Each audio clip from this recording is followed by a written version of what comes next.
LFG, let's go. Welcome to Laying the Points with FarleyBets.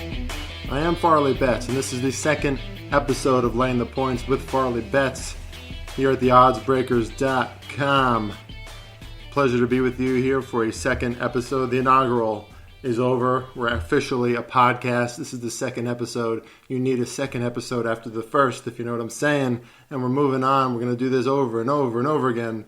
And here we are, the second podcast, second week in, and I'm excited.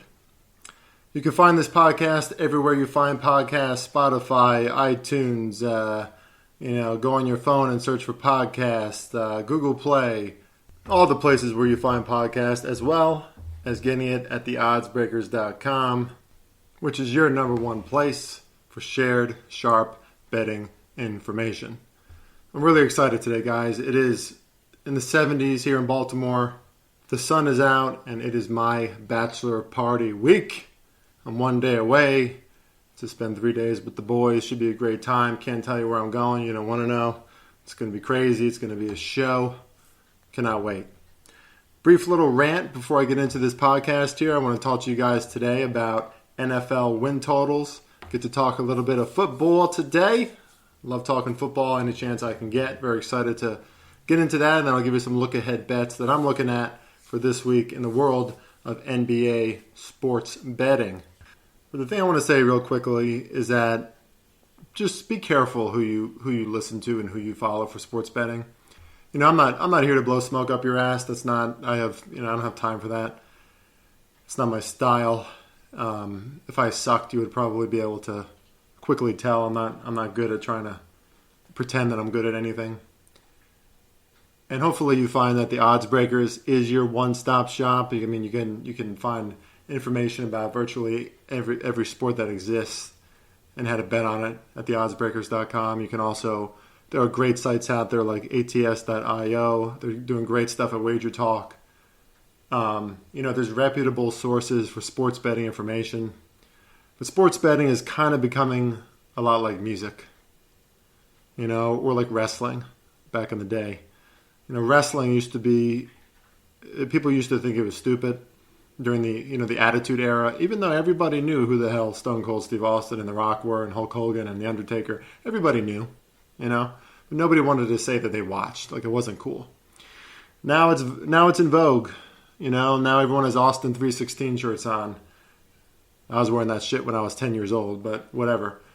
The point is, now all of a sudden everybody sports bets, right? And everybody has an opinion about sports betting. Listen, the reality is anybody can put out sports betting picks, right? Anybody can put out, anybody can be like, I got a lock. I got a guaranteed pick. And if you do that and you're on Twitter and Instagram and you're trying to get a following, I mean, good for you, I guess. You're hustling. But there are guys and gals who have been in this industry for a very long time. I was able to get the opportunity to write for the Odds Breakers and now do this podcast, and I'm so grateful for that. But it's also allowed me the opportunity to prove that I know what the hell I'm doing. That this isn't something I started doing yesterday because it's a cool thing to do, because it's not as taboo anymore. States are opening up all over the United States that are allowing sports betting. It's becoming legal. It's supposed to happen here in Maryland soon. It's awesome. Look, I mean, I'm here to celebrate it. I hope it keeps on exploding. That's great for me. It's great for the Odds Breakers. It's great for all of us. It shouldn't be taboo. It's a great way to make revenue for states. Just be careful. Just make sure you filter who you're listening to, because any fly-by-night guy or gal can put out their picks and say, I like this line. Everybody's doing it now. You're listening to The Herd with Colin Cowherd, who I really respect. I think he's awesome. I mean, the Lord knows on ESPN and all these sites. I mean, everybody's putting out their bets and their angles, and it's fine. It's a lot of fun. It's supposed to be fun, right? We're trying to make money, but there are certain industry sharps and certain guys in the industry, guys and girls, who have been doing this for a very long time. And it's experience, it's knowing what to look for, it's knowing how to find value, it's getting the early numbers, it's about doing your research, it's about doing power ratings, having an angle on all these teams and all these games before they even start. It's not a reactionary thing. It's not an impulsive thing. It's about preparedness and long-term dedication to what you're doing. I believe that I've been doing that for a long time. I'm just able to show it now. I'm getting better and better, and I by no means do I think that I'm a sharp better man. I don't know. Maybe you think I am. That's cool. I think I have a long way to go. But I've been doing this for a long time, and there are just guys and girls who just pop up. Hi, my name is whatever, and here are my picks. Follow me, pay me. No, man. That's not how it works. It's not how it should work. Having more of something is not always a good thing, right? Quality over quantity. And just because you can look on Spotify and you can find any song you want, any genre you want. Let's see, gym playlist, ukulele, in the spirit of Hanukkah. Good for you. I'm glad. I'm really happy you can find that.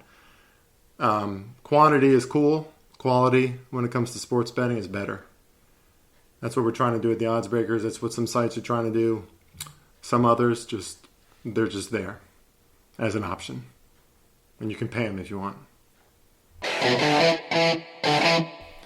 All right, on to the NFL, baby.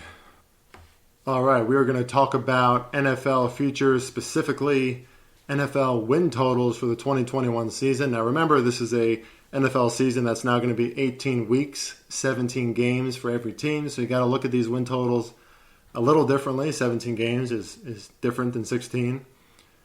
But let's get started here. And before we get started, just let me make one note about the draft. A lot of people are like, oh, wait to do your NFL win totals until after the draft. And I'm here to tell you that that's a misnomer. If you think about it, how many previous draft picks, let's just talk about first-round draft picks. How many previous first-round draft picks have actually made a considerable difference for their team? Let's look at 2020. Joe Burrow? Yes, he was good. I like Joe Burrow a lot. Did he make a significant difference for his team? Well, he was injured half the year. But not really. They were still losing most of their games. And that's a quarterback. Justin Herbert. Love Justin Herbert. He did make a difference. He's rare. That's a rare talent. And I really hope that Justin Herbert does well.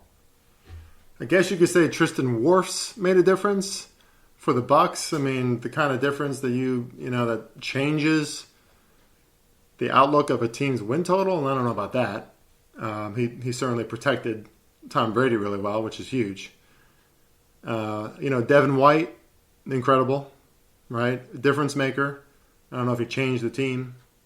Kyler Murray, 2019, obviously, difference maker. Okay, quarterbacks can be difference makers sometimes. Josh Jacobs for the Raiders. Daniel Jones. I'm a Giants fan, I should know. Significant difference? Not really. 2018 was one hell of a draft. Baker Mayfield, Saquon Barkley, Sam Darnold, Josh Allen, Lamar Jackson. Okay, difference makers in that draft. But that's a rare draft. And this could be that draft. This could be that draft where we see a lot of guys come out, a lot of quarterbacks who can significantly change their team. But for the most part, we have a good idea of who those teams are in the first round who are going to take a quarterback. And if you think that quarterback is going to change the trajectory of your team completely, their win total, the odds are against you. All right, so let's start at the top here. Let's start with the Kansas City Chiefs, listed as 12 wins. Now, this is according to most books, okay, like a common denominator between most sports books. But the Chiefs are listed at 12 wins, so 12 of 17. The only issue with Kansas City is that they don't have a great defense. I say the only issue. That's a pretty big issue. That's 2 Super Bowls in a row where their defense really let them down. Of course, Kansas City's offense really struggled against Tampa Bay's defense last year too. But against the 49ers, the Chiefs found themselves in a big hole, had to dig themselves out of it. But in the AFC West, the Chiefs don't have a tremendous amount of competition. It's probably a guaranteed 4 to 6 wins in their division alone. They're going to punk a lot of teams outside their division too. So 12 sounds about right. I lean to the over, but no play on that for me. The Bucs, the Super Bowl champions, are 11-5 heading into this year. And here's the thing, folks. The NFC South is now worse. I mean, Tampa Bay is clearly the best team in the NFC South. Sam Darnold now is in Carolina. Good for him. I'm cheering for Sam Darnold. But there's no Drew Brees for the Saints. Sean Payne will, he'll find creative ways to win. But the Saints were struggling anyway against Tampa Bay. Tampa Bay's only getting better. I mean, they've added even more players. They've signed. They've found ways to keep their great players. Nobody wants to leave. Everybody wants to stay with Brady. I can't see the Falcons being any competition. I mean, I have to go over. This is probably one of my stronger plays. Tampa Bay over 11.5. Brady showing no signs of slowing down. I know many of you probably really want him to. I kind of love it. He's a fucking animal. And I have to go over. 11.5. Super Bowl champions in a worse division. I mean, their strength of schedule is near the bottom of the NFL. Super Bowl champs. That's pretty funny. The Green Bay Packers are at 11. And this is probably going to be a pass for me, although I don't see who's going to beat them in the NFC North. I mean, Chicago with the Red Rifle, Andy Dalton. Nah. The Vikings just seem to be the same old team every year. Not much improves, not much. They signed Patrick Peterson, but okay. They're a good team, but they're never a great team. Just is what it is. Sorry, Vikings fans. Don't see anything that's going to send you over to the next level. So and then you have the Detroit Lions, who would be lucky to win a game this year. I mean, are you kidding me? That's going to be a shit show. So the Packers, I pass because 11 sounds about right. They do have a hard schedule. They got the Rams in there, the Bucs, the Chiefs. But in their division, it should be right around 11. All right, we also now have the Ravens at 11 wins. I think this number is just right. I mean, tough division. The Browns now have 10 first-round picks in their roster. I mean, it's insane. Jack Conklin, Njoku, Odell, Baker Mayfield, you name it. It goes on and on. The interesting thing about Baltimore is, like Steve Fezzik said on the Ross Tucker pod, it's another great pod to listen to about sports betting. Baltimore has the fourth best anticipated record. So their odds are fourth best in the NFL record-wise at 11. And yet their Super Bowl odds are fifth best. The Bills are actually better than them. So the books are saying that the Ravens are a regular season team that they like, but not a postseason team. I mean, that's hard to argue. And I think this number is probably right, but I'd have to lean under. I mean, every single year the Steelers find ways to compete. The Browns should be better. I mean, I think Jadeveon Clowney is kind of like that Aaron Gordon piece for the Nuggets. He's not going to be the man on that defensive line. That's Myles Garrett. But Jadeveon Clowney on one end and Garrett on the other, it's pretty scary. What the Browns can do on the offensive and defensive lines, they're gonna truck a lot of teams. So I mean, the Ravens, they seem like they've been getting figured out more and more every year as far as their creative offensive schemes with Lamar Jackson. I'm a fan of Lamar Jackson as a person. I'm not a fan of Lamar Jackson as a quarterback. I think he's an electric, elite, once-in-a-lifetime athletic talent. But he's not an elite thrower of the football. And he's proven that. He's been erratic at times. And he can't throw the right balls under pressure. The right balls. You can't get him out there. So the Ravens, I think I lean under in this one. This is not a strong play, but I lean under because that's such a tough division. It's only getting tougher. And defenses have seen Lamar Jackson and what he can do enough. I mean, he's still going to win some games for Baltimore, on his own. But defenses have figured out that formula by now. It's not that shocking anymore. All right, the Bills and the Rams at 10.5. Ooh, a lot of expectations now from Matthew Stafford in LA. It's a long way from little Detroit. Quite a market change. A lot of eyes, a lot of paparazzi, a lot of cameras, media there in LA. I think Matt Stafford will handle it just fine. I actually lean over 10.5 for the Rams. I love the Rams. I love Sean McVay. I love how aggressive they are in getting Matt Stafford. They have an elite defense that was winning them playoff games. The Seahawks marched into the playoffs. I mean, a little, clumsy a little bit, but they were 12-4. And the Rams, they couldn't do anything against the Rams in that first preseason game. Of course, divisional rival and everything, but the Rams defense is not going anywhere. They are as legit as it gets. And I love Matt Stafford as an addition. I think this is what Sean McVay wanted. He wanted a big arm that he could be creative with and push down the field. So I like over 10.5. I know it's a really, really tough division, but I think, in my opinion, the Rams are going to be Super Bowl contenders. Sean McVay did it with less of a team. And I think they could be a really dangerous team in the NFC. I think they could challenge the Bucs because they're so well balanced. The Bills also at 10.5. The Bills have the 23rd toughest strength of schedule. These are according to last year's records, obviously, but you got to like the Bills. I mean, I expect some positive regression from them on defense. They didn't play that particularly well on defense last year. Josh Allen only getting better, only getting more professional. How can you not like that guy? He's a hard worker. He's getting better and better every year. He knows his flaws. He knows his weaknesses. He works on it. You got to love that from a quarterback. Great character. So I expect the Bills to be even better. And come on, Jets, Dolphins, Patriots. Of course, the Patriots, I got something to say about them, but I'm not too scared about the Dolphins and the Jets when it comes to Buffalo. I like them also going over 10.5. The Seahawks and the 49ers are both at 10. The Seahawks are so tough to call. I mean, knowing them, they'll win 13 games, march into the playoffs all fat and sassy and then lose again. Who knows with Seattle? I mean, I always kind of, I like to fade their win totals and their projections for the season because they're so up and down.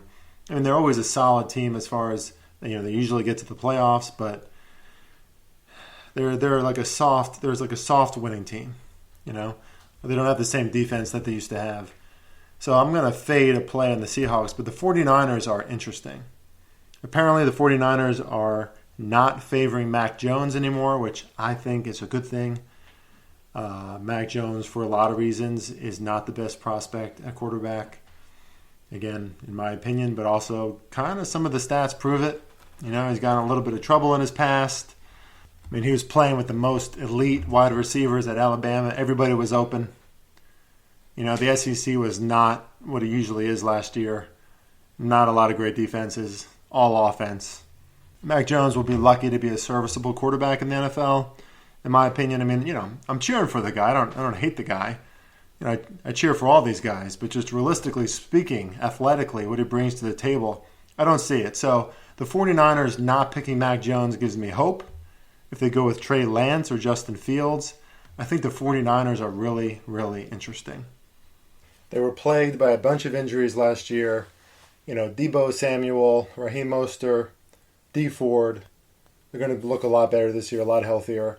I'm going to take a shot, probably 1 or 2 units, on the 49ers going over the 10.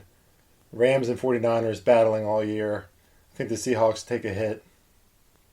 We'll see what happens, but I like the 49ers as long as they don't get Mac Jones. On to the Colts and the Browns listed at 10 wins, and I love the Colts this year.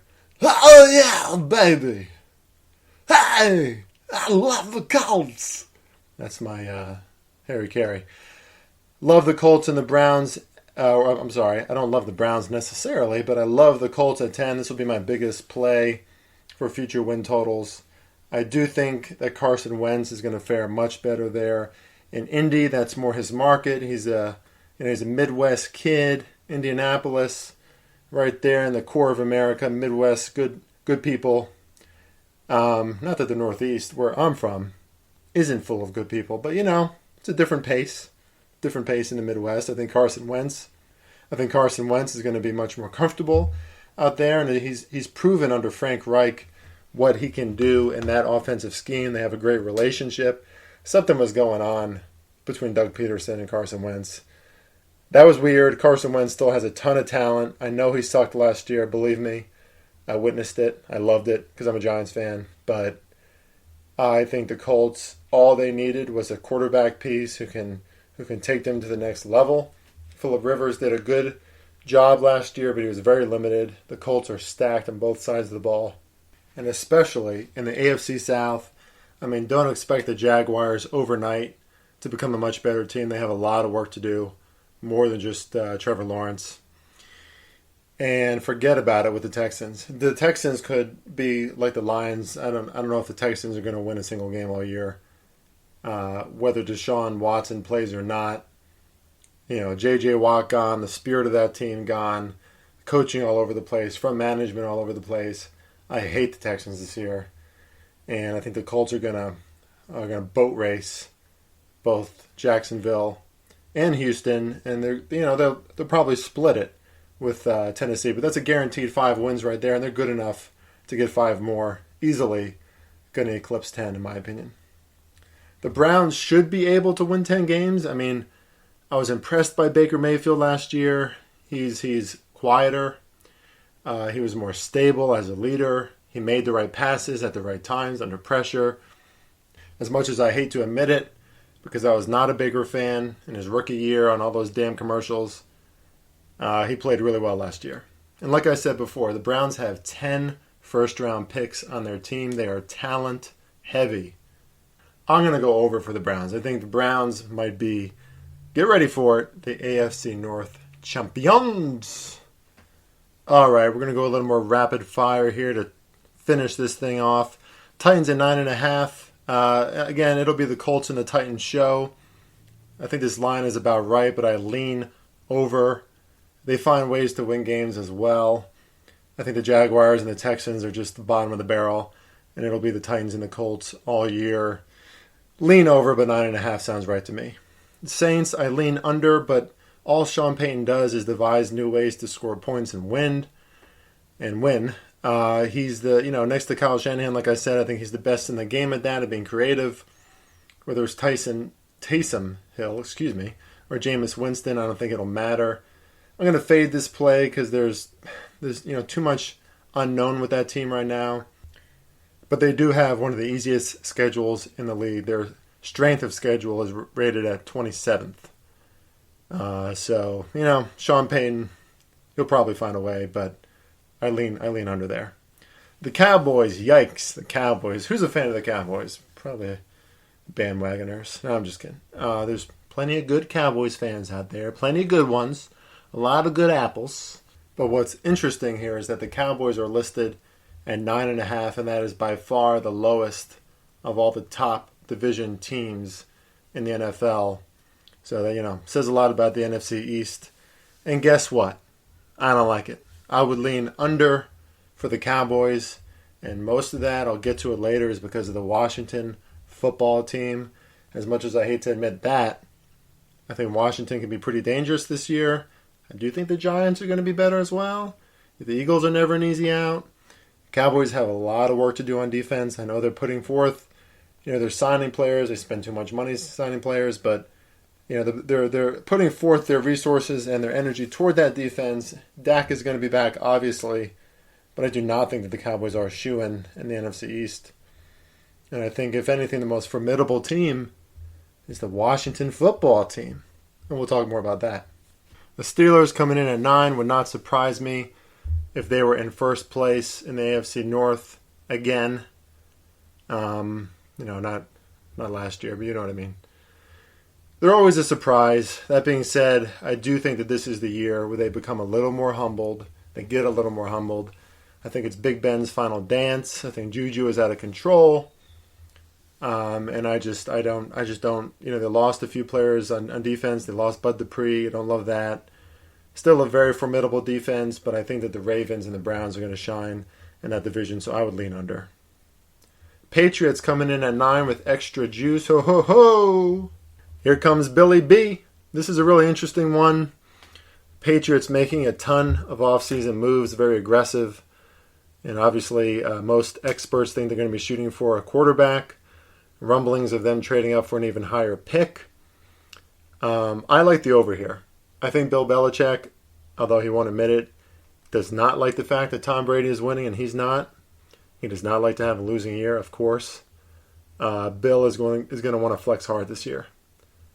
And I think Cam Newton is not the answer, and Bill knows that, and that's why they're going after a quarterback.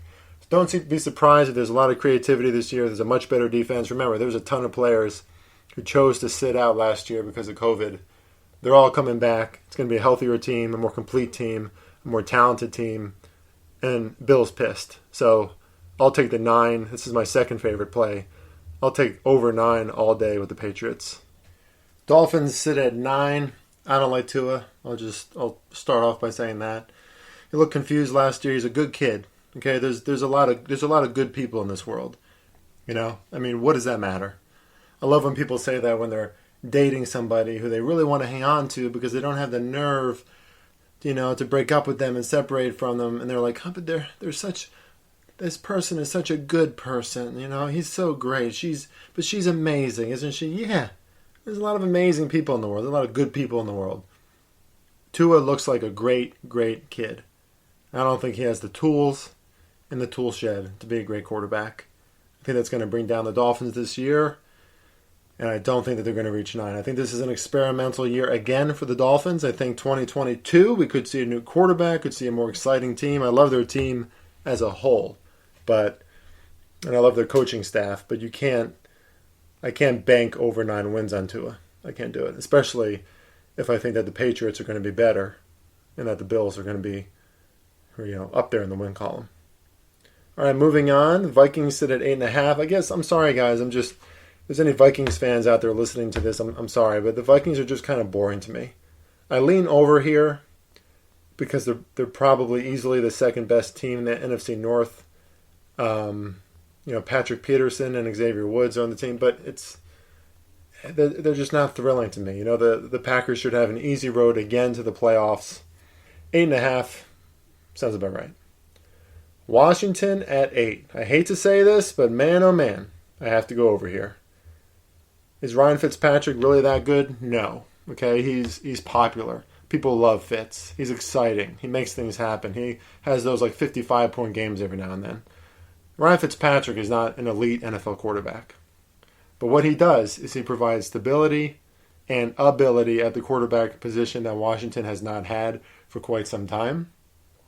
Dwayne Haskins, you don't know this, but I called that a long time ago, super bust. Alex Smith obviously was in the twilight of his career, coming back after that horrendous leg injury. Everybody was scared just to see him get hit every time. Allen, serviceable last year, but not quite. Fitz is going to stretch the field. Washington has talent on offense. They have an extremely good defense. I really believe in their defense. I have friends who are Washington fans, so if they're listening, they love this. But Chase Young is only going to get better. They've added Lamar Miller and Curtis Samuel, which are solid additions to already a good amount of talent on their offense. I think Washington is going to win this division. Of course, I hope it's the Giants, but you can't bet with your heart. You can't bet with your soul. So I'm going to go over for Washington at 8. Raiders and the Cardinals are also both at 8. These are wait-and-see teams for me, although I do lean over for Arizona. I'm a Kyler Murray guy. I mean, he was putting up record-setting numbers last year before he got injured halfway into the season. Got slightly injured and kept playing, but he was just different. Something was off. But when he's healthy, he has a different kind of speed. He's extremely quick, elite arm strength. His accuracy is something to work on, but J.J. Watt is only going to help their defense, not going to hurt. And another year with Kyler Murray in the system, having to prove his talent and what he can do. It's a really, really, really tough division, but I think they are the best division in football, and this division could have the most wins in football. I'll lean over for the Cardinals, but it's not a play for me. Bears and the Broncos at 7.5.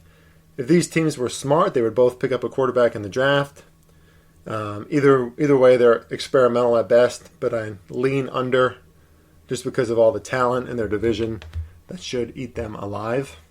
Panthers 7.5. I like Sam Darnold. I'm cheering for Sam Darnold, so I lean over. Also because I like the way that Matt Rule coaches. He has fire. He's aggressive.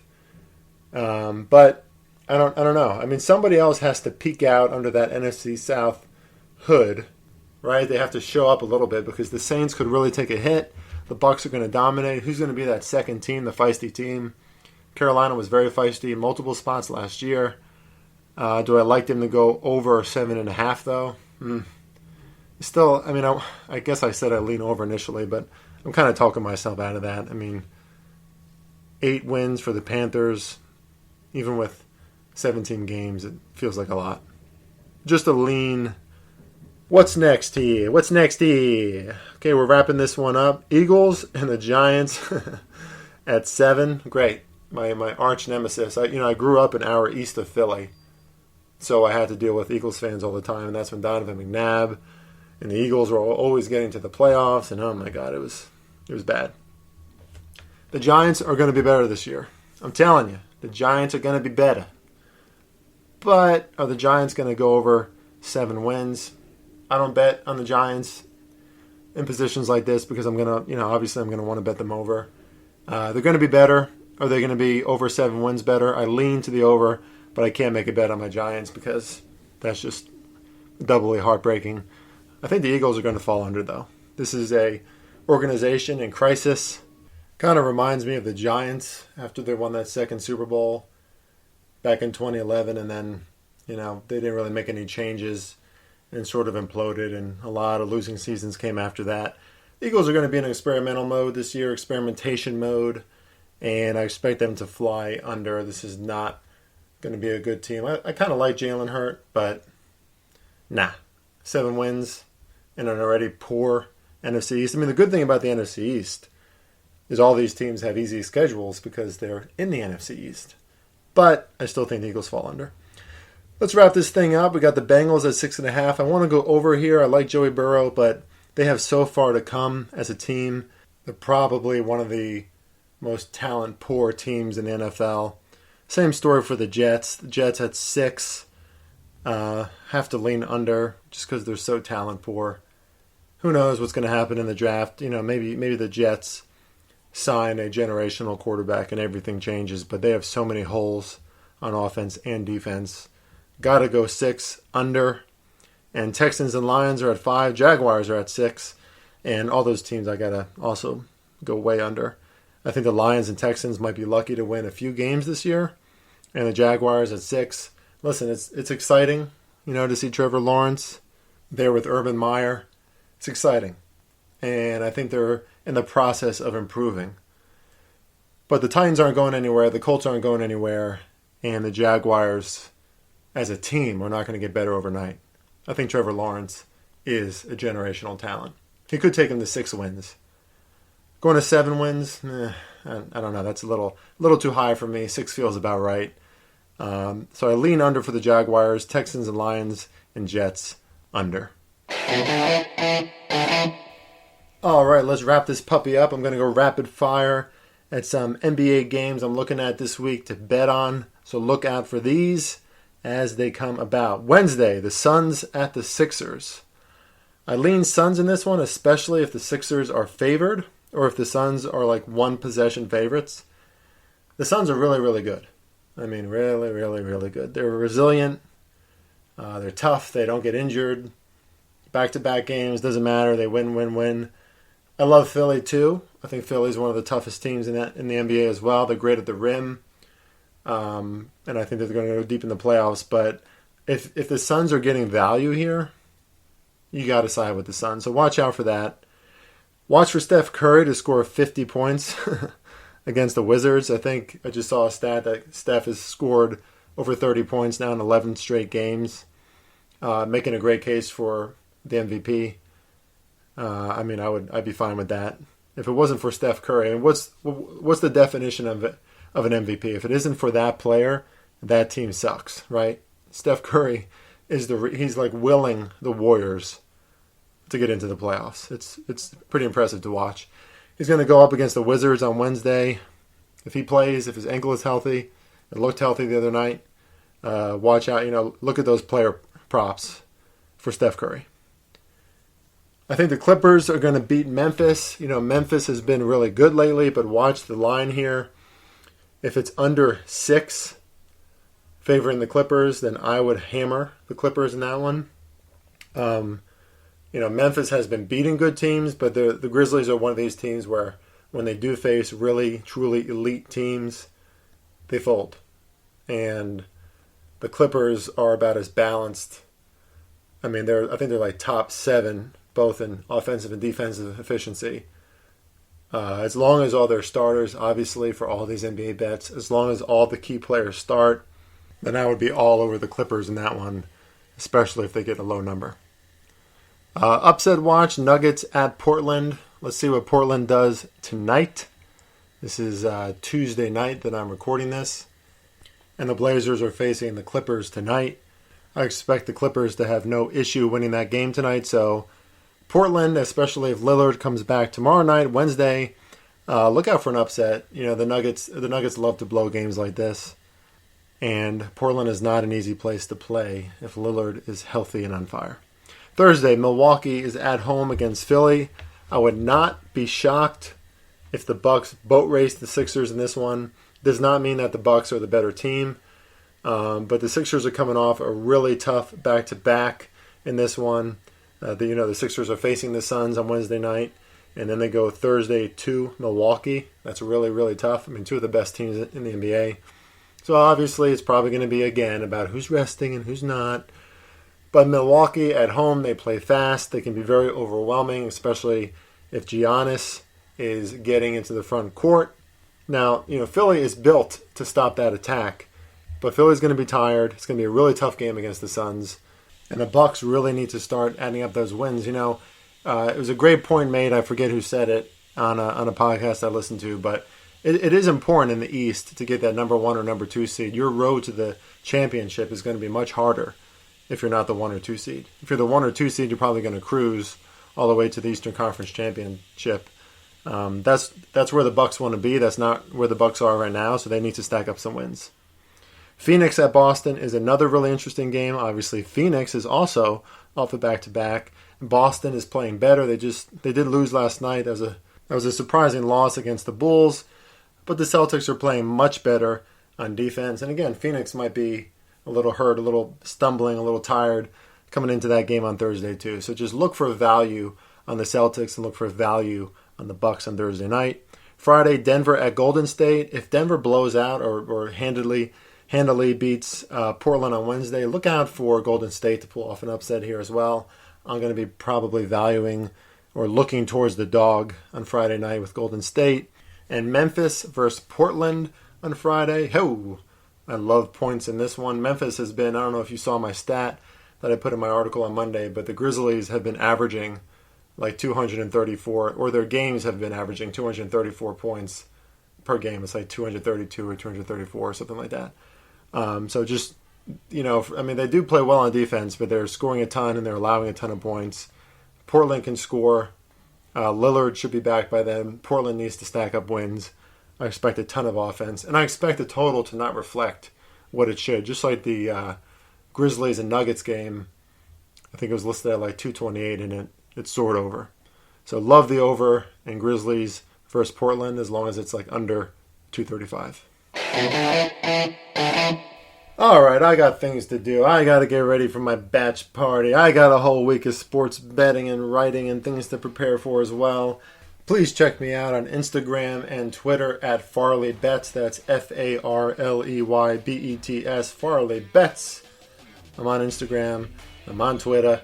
You can read my articles every single day at theoddsbreakers.com. Check us out at theoddsbreakers.com. It's just there's always a lot going on, and there's just a lot of great content. Usually an Oddsbreakers podcast every week in addition to this one. I will continue to do these once a week. Hopefully I will have guests in the future. I have some people, some guys, some gals that I'm considering to make this even more entertaining. Hopefully I've entertained you thus far and I've got you some good betting angles, and I look forward to next week laying the points with FarleyBets. Let's go, let's go, let's go!